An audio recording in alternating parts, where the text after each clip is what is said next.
Почитувани колеги, гости. Денес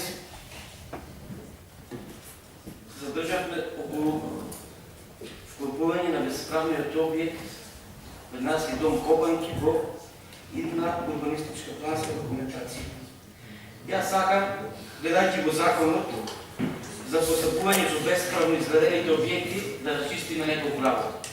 Значи се кажа тешки квалификации на едната и од другата страна, меѓутоа ние не влегуваме во законската процедура. По иницијативата за да излезам на говорница дури од колега Милошевски, каде што ни спомена дека само со почитување на законите на Република Македонија ќе дојдеме на власт.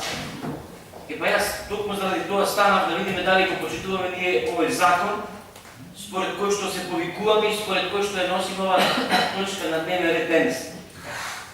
Значи во законот за постапување со бесправно изградени објекти, во членот 18 стои доколку бесправно изградениот објект е во национален парк, значи во нашиот случај, треба се побара согласност од Министерството за животна средина и просторно планирање. Колегата спомена дека таква дозвола е добиена. Значи законски сме спомнали некој услуг. Меѓутоа, одиме понатаму. Членот 18 е поврзан со членот 4, каде што стриктно стои кои се објекти кои што можат да бидат легализирани. Тука во овој дел вели дека не го цитирам законот, зборувам со своји зборови, доколку е во интерес на Република Македонија или единицата на локална самоуправа. Ево велиме дека и тука е во интерес на граѓаните на општина Битола, тоа е локалната единица на локална самоуправа општина Битола. Една работа што не ми е јасна, за која што се расправаме цело време. И цело време лејди над нас. Е прашањето во членот 5, каде што барање поднесува имателот на бесправниот објект. Тука е проблемот.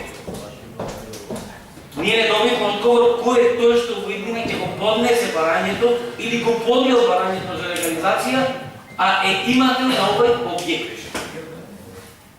Во законот е добро елаборирано кој се може да поднеси барање за легализација. Епа, почитувам колега Милошевски, еве ние се повикуваме на законот, седиме до законот и сакаме оваа процедура да биде законска.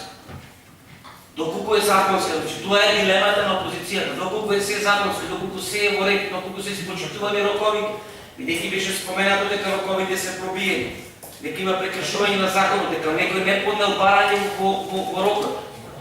Значи тоа е целата дискусија наша. Доколку е се во ред, тогаш вие самите кажете дека ние ќе поддржиме оваа точка на дневен ред.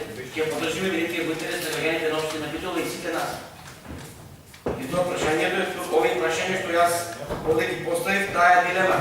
Кој е имателот што ќе поднесе барање за легализација? Бидејќи не слушам во болница, може сум не знам, зогодам репликата.